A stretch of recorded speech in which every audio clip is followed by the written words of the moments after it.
go.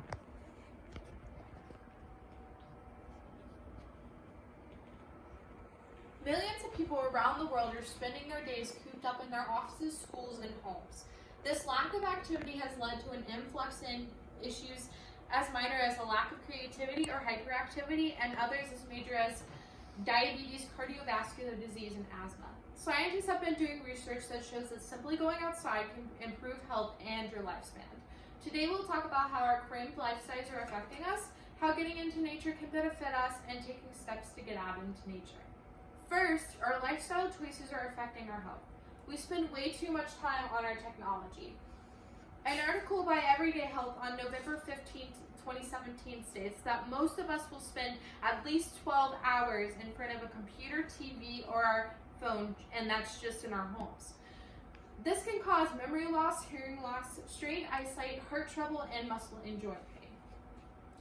In Duke Today, published on May 3rd, 2017, Allison Jones writes, not only are people experiencing physical health issues, it is mentally affecting them as well. It causes problems in behavior and attention and self-awareness. We also are spending all of our days inside. Spending all day inside can lead to depression and anxiety because of isolation, a lack of vitamin D, which regulates our immune system. According to MedicalNet, in September 12, 2019, Dr. John Mertz gives the history of the condition of rickets. This condition began to occur during the industrial era when people were beginning to cram into large factories and not seeing the sun. This led to pregnant women having a vitamin D deficiency.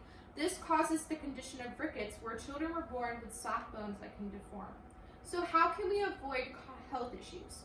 Going into nature is proving to be an effective way to avoid these symptoms and diseases. One way is to just simply get outside. Scientists and doctors have found, according to an article in the New York Times published on June 13, 2019 by Kovalchevskis, that 120 minutes outside can greatly improve your health. It was reported in a study that people who spent 2 or more hours outside a week felt better and had a greater sense of well-being. Matthew P. White, an environmental psychologist, states, quote, 2 hours a week was the threshold for both men and women, older and younger, different ethnic groups, people living in richer and poorer areas, and even those with long-term illnesses, end quote. The Guardian, in an article from June 13, 2019 by Damian Carrington, states, quote, researchers were surprised that it did not matter whether the 2 hours were in nature, were taken in one go in a series of shorter visits, or whether people went to urban parks, woodlands, or just the beach, end quote.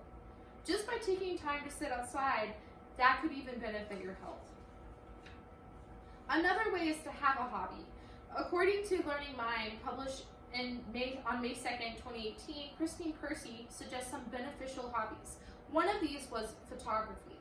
Taking a photography class can help you discover the small wonders in nature, such as birds, plants, and other wildlife. It allows you to think outside the box. In the same article, Percy also mentions another beneficial hobby in nature is gardening. You do not have to, she states, quote, you do not have to have a garden. You could get involved in a community gardening project. If the thought of that makes you anxious, you could at least grow herbs on your windowsill. Making your garden looks nice will encourage you to spend more time in it, end quote.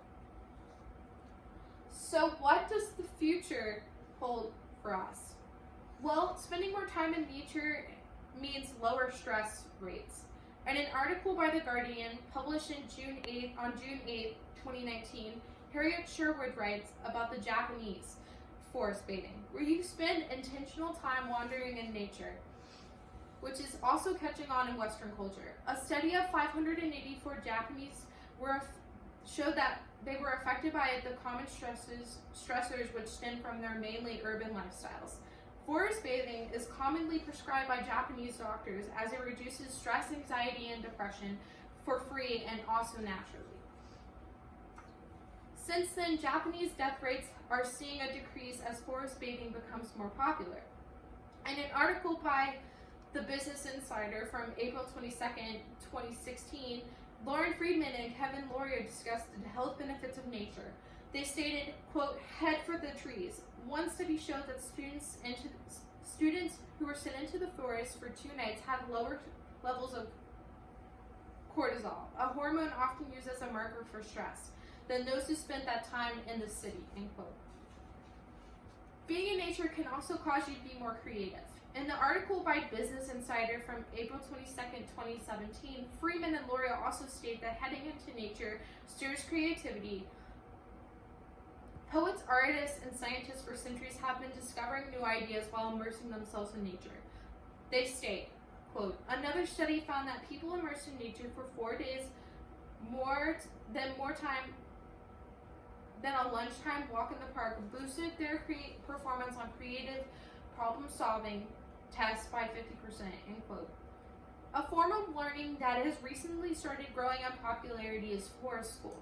According to The Telegraph, published on October 3rd, 2013, B. Routledge talks about how forest school was started in Scandinavia and is now being used in the UK, Mexico, and Dubai as well. This allows children to, instead of being cramped into a classroom, to be out exploring and learning and using their fine motor skills. In conclusion, we are living in an age where we are given every convenience. However, our health is suffering both mentally and physically. We need to step back out into nature so we can positively affect our lives. My hope is that you will make a conscious effort to go outside for at least 120 minutes a week, whether that is by walking, gardening, or just sitting down. Hopefully in the future, we can find modern day solutions for how to get out more. Thank you.